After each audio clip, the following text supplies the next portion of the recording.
નમસ્કાર દર્શક મિત્રો, જનરપન ન્યૂઝમાં આપનું સ્વાગત છે. હું છું આપણો મિત્ર કંચન પરમાર. આવો સાંભળીએ આજના મુખ્ય સમાચાર. નુરાની માનવ સેવા ટ્રસ્ટ અને નુરાની કમિટી દ્વારા અમરેલીમાં સર્વરોગ નિદાન કેમ્પ યોજાયો.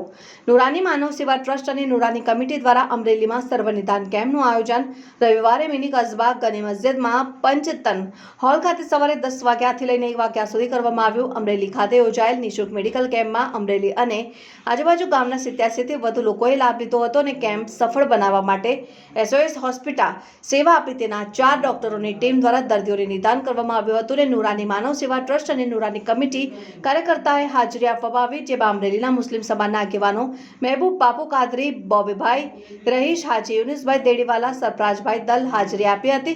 તારીખ 3 ફેબ્રુઆરી 2026ના રોજ અમરેલી ખાતે 80 થી વધારે દર્દી સારવારમાં કેમ્પનો લાભ લીધો હતો અને કાર્યક્રમને સફળ બનાવવા જહેમત ઉઠાવી હતી. સાજિદભાઈ ઓઠા, એવુભાઈ રહીસ, રફીકભાઈ સૈયદ, તનજીદભાઈ ચૌહાણ, અકરમભાઈ મલિક, મુન્ના ખાનભાઈ એમ્બ્યુલન્સ, અફઝલભાઈ કાજીભાઈ અને ડોક્ટરોએ સહયોગીનો નુરાની માનવ સેવા ચેરિટેબલ ટ્રસ્ટ દ્વારા આભાર વ્યક્ત કરી છે. રિપોર્ટર સમીર ખોખર, અમરેલી.